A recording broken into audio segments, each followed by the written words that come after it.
जोहार साथियों, स्वागत है आप सबका अपने नए YouTube channel the employment class में। जैसा कि आपको पता है, हमारे यहाँ झारखंड पुलिस की क्लासेस शुरू हो चुकी है।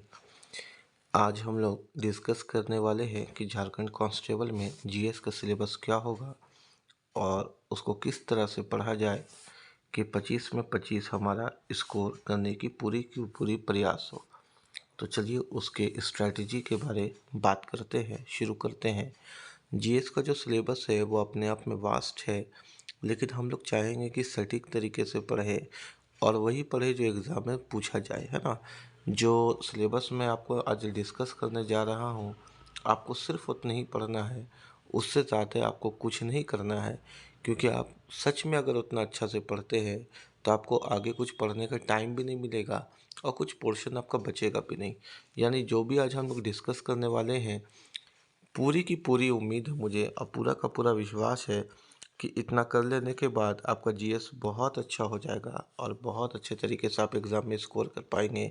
यानी क्वेश्चन छूटने की संभावना ना के बराबर होगी और इसकी पूरी तैयारी भी आपको मेरे यानी हमारे द्वारा करवाई जाएगी द एम्प्लॉयमेंट क्लास में।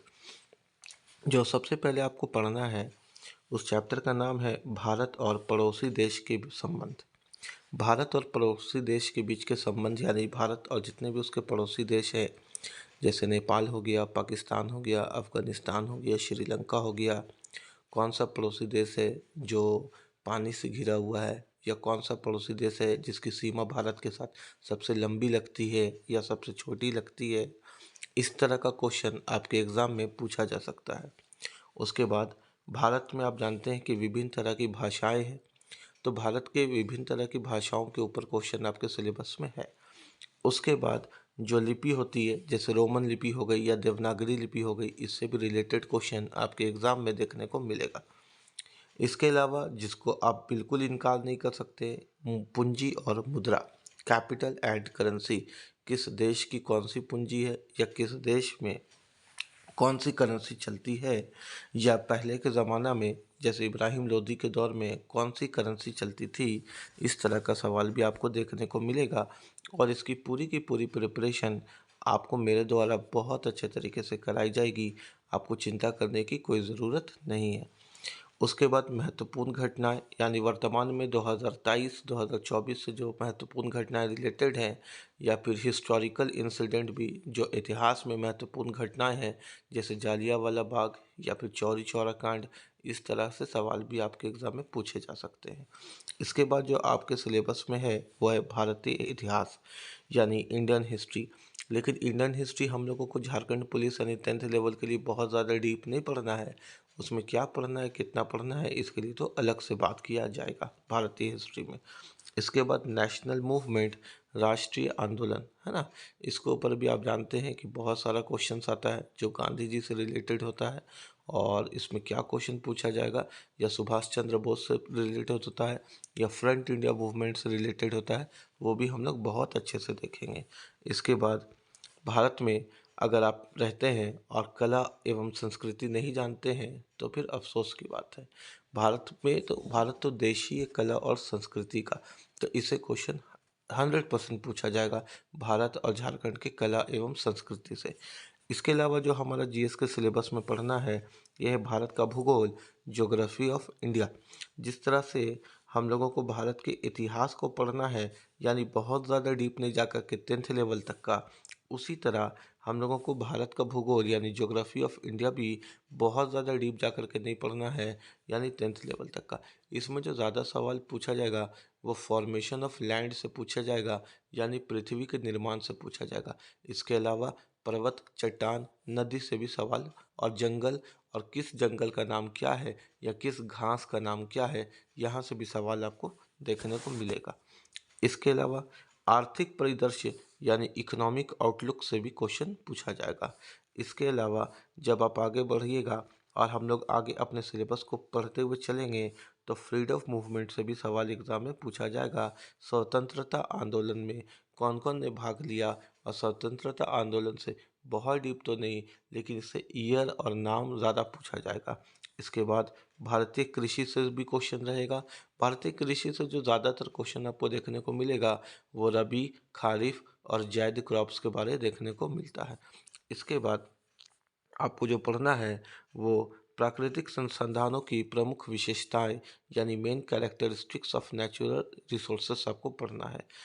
उसके बाद हम लोगों को भारत का संविधान से भी क्वेश्चन आएगा और इसमें कुछ इंपॉर्टेंट आर्टिकल्स है, यानी अगर हम 10 से 12 आर्टिकल्स हम लोग अच्छे से पढ़ लेते हैं, 10 से 12 नहीं, सेफ साइड अगर 20 से 25 आर्टिकल्स हम लोग अच्छे से पढ़ लेते हैं तो ऐसा उम्मीद है कि आपसे क्वेश्चन एग्जाम में नहीं छूटेगा।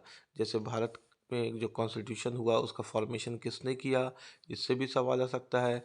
जो पहले अस्थाई जो इसके प्रेसिडेंट थे उनका नाम क्या है, पहले अस्थाई प्रेसिडेंट का नाम क्या है, संविधान को बनने में कितना दिन लगा, दुनिया का सबसे छोटा संविधान किसका है, संसार का सबसे बड़ा संविधान किसका है।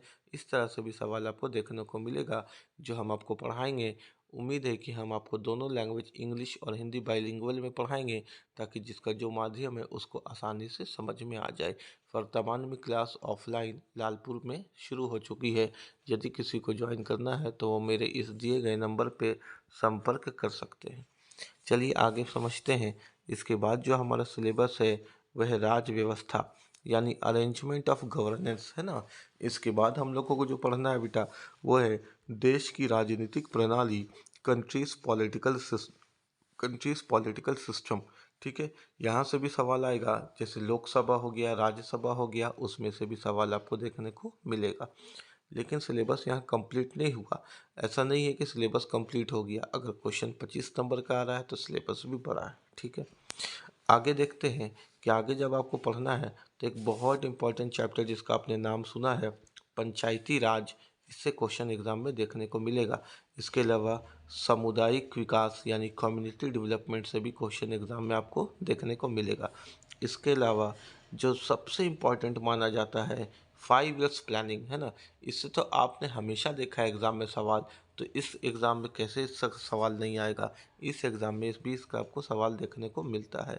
हाँ, अब जो उसके बाद हम लोगों को पढ़ना है बेटा उसके में करंट अफेयर्स। ये करंट अफेयर्स हमने यहाँ पर ही रखा ताकि आगे कहीं छूट नहीं जाए मेरे लिखने के चक्कर में ना, क्योंकि इसको हम लोग इग्नोर नहीं कर सकते। जो करंट अफेयर्स हम लोगों को पढ़ना है वो विश्व का भी पढ़ना है, भारत का भी पढ़ना है, झारखंड का भी पढ़ना है। आप बोलिएगा सर झारखंड का तो सिलेबस झारखंड कांस्टेबल में है ही नहीं, तो ऐसा आपका मानना होगा। लेकिन करंट है और करंट अफेयर्स जब भी पूछा जाएगा, किसी भी अगर राजकीय एग्ज़ाम को देते हैं, स्टेट लेवल के एग्ज़ाम को देते हैं, तो वहाँ का करंट अफेयर्स तो पूछा जाता तय है, चाहे वो आपके एग्ज़ाम के सिलेबस में उसके बारे चर्चा हो या ना हो। जैसे खास करके जो आपको करंट अफेयर्स झारखंड का मिलेगा वो योजना से मिलेगा। झारखंड की सरकार के द्वारा जो अभी योजनाएं चला जा रही हैं उसमें से आपको ज़्यादा देखने को मिलता है। उसके अलावा जो हम लोगों को पढ़ना है ना वो करंट अफेयर्स पढ़ना है साइंटिफिक अप्रोच का यानी वैज्ञानिक दृष्टिकोण से, यानी वर्तमान में क्या क्या अभी वैज्ञानिक दृष्टिकोण से घटनाएं अभी चल रही हैं दुनिया में, उससे सवाल आएगा। जैसे कोविड-19 से भी सवाल आ सकता है, ये भी आपका साइंटिफिक अप्रोच के अंदर ही आता है। उसके अलावा जो हम लोगों को पढ़ना है वह है राष्ट्रीय एवं अंतर्राष्ट्रीय पुरस्कार, नेशनल एंड इंटरनेशनल अवार्ड्स। इसके अलावा जो हम लोग आगे पढ़ेंगे वह है खेल खिलाड़ी, यानी कौन सा खिलाड़ी किस खेल से संबंधित है। वर्तमान में जो चर्चित खिलाड़ी हैं और जो आईपीएल में अभी चर्चित खिलाड़ी हैं और जो फुटबॉल में अभी चर्चित खिलाड़ी हैं, टेबल टेनिस में चर्चित खिलाड़ी हैं, इस तरह से सवाल भी एग्ज़ाम में पूछा जाता है। इसके अलावा आपको सवाल पूछा जाएगा एशियन गेम्स से, नेशनल गेम्स से, ओलंपिक से, आईपीएल से और भी विभिन्न तरह के गेम से। इसके अलावा ये तो हिंदी इंग्लिश सेम में हो गया ना। इसके अलावा आपको पूछा जाएगा खेलो इंडिया जो हुआ था ना अभी वर्तमान में, खेलो इंडिया आपने सुना है ना, खेलो इंडिया से भी क्वेश्चन आपके एग्जाम में मिलेगा। उसके अलावा प्रमुख व्यक्ति जो अभी वर्तमान में न्यूज़ में रहा है उससे भी आपको जीएस में क्वेश्चन देखने को मिल सकता है, जो पर्सन अभी न्यूज़ में है।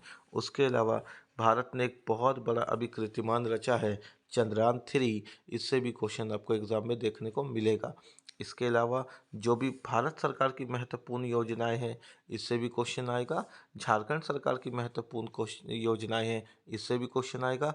G20 समिट है, इससे तो क्वेश्चन आपने एग्जाम में हमेशा देखा है, इस बार भी देखने को मिलेगा। झारखंड कांस्टेबल के एग्जाम में भी G20 समिट पूछने की पूरी संभावना है। यानी जो सिलेबस है, जो हम आपको बता रहे हैं, जो हमने आपको यहाँ पे बताया ये वाले पोर्शन में, ये वाले पोर्शन में, और जो हमने आपको बताया ये वाले पोर्शन में, और जो हम आपको बताने जा रहे हैं ये वाले पोर्शन में, सिलेबस यही है। आपको इतने ही पढ़ने में समय लग जाएगा, तो सटीक तैयारी करिए, इधर उधर से मत पढ़िए।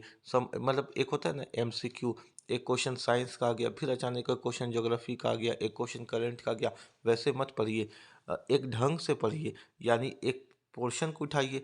जैसे अगर महत्वपूर्ण सैन्य अभ्यास उठाइए तो इसी को पहले कंप्लीट करिए, उसके बाद फिर आगे बढ़िए। बात समझ में आ रहा है ना? उसके बाद फिर मिसलेनियस लगाइए, मिश्रित टाइप का MCQ। लेकिन पहले तो आपको टॉपिक वाइज कवर करना पड़ेगा अच्छे से GS को।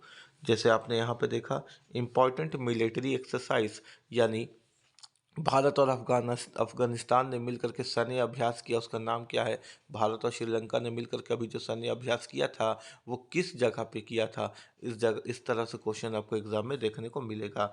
इसके अलावा फिल्मों से, ऑस्कर से, जैसे आईफा अवार्ड होता है ना, होता है ना आईफा अवार्ड, इससे भी क्वेश्चन आपको देखने को एग्जाम में मिलेगा।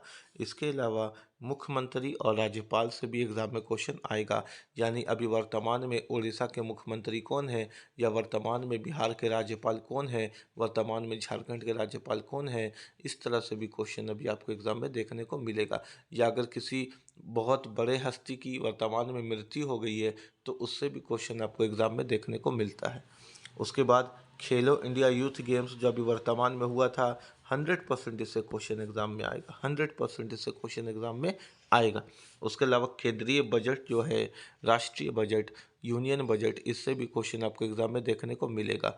इकोनॉमिक सर्वे से क्वेश्चन आ भी सकता है, नहीं भी आ सकता है, लेकिन क्योंकि झारखंड सरकार इस तरह से क्वेश्चन जब एग्जाम का पैटर्न तैयार करता है तो इकोनॉमिक सर्वे से क्वेश्चन कभी कभी देखने को मिला है, तो रिस्क नहीं लेने का। एक चैप्टर है तो उसको पढ़ लेंगे हम लोग, है कि नहीं? है ना, क्यों रिस्क लेंगे भाई, आ गया तो, है ना। तो इकोनॉमिक सर्वे से क्वेश्चन मिलता भी है और नहीं भी मिलता है, लेकिन हम लोग इसको पढ़ लेंगे।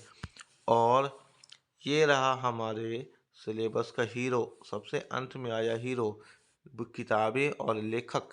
इसमें कौन सा किताब पूछा जाएगा, कौन सा लेखक आएगा एग्जाम में, हम जानते हैं। हम जानते हैं कहाँ से ये क्वेश्चन आएगा, और हम आपको जो डिटेल्स पढ़ा देंगे बुक एंड ऑथर का, एग्जाम में वहाँ से क्वेश्चन आएगा। ठीक है, 50 से 60 मानिए, 50 से 60 बुक्स एंड ऑथर्स है जो हम लोगों को याद करना है। रटना नहीं है बेटा, मेरे साथ रहिएगा, जुड़े बहुत मज़ा आएगा, बहुत अच्छे तरीके से समझ में आएगा कि किस तरह से इसको पढ़ा जाता है, किस तरह से इसको समझा जाता है। तो उसके बाद हम लोगों ने बुक्स एंड ऑथर्स भी पढ़ना है, क्योंकि इससे क्वेश्चन एग्जाम में आता है। ठीक है, बात समझ में आ गई?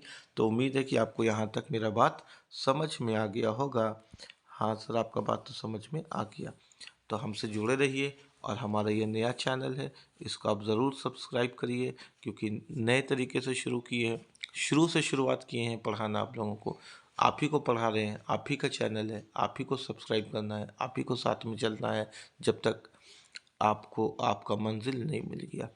तो क्या हमने कहा कि बेरोज़गारी की ये आखिरी सर्दी होगी, इस नए वर्ष तो आपके शरीर में वर्दी होगी। ठीक है, तब तक के लिए जोहार, जय हिंद।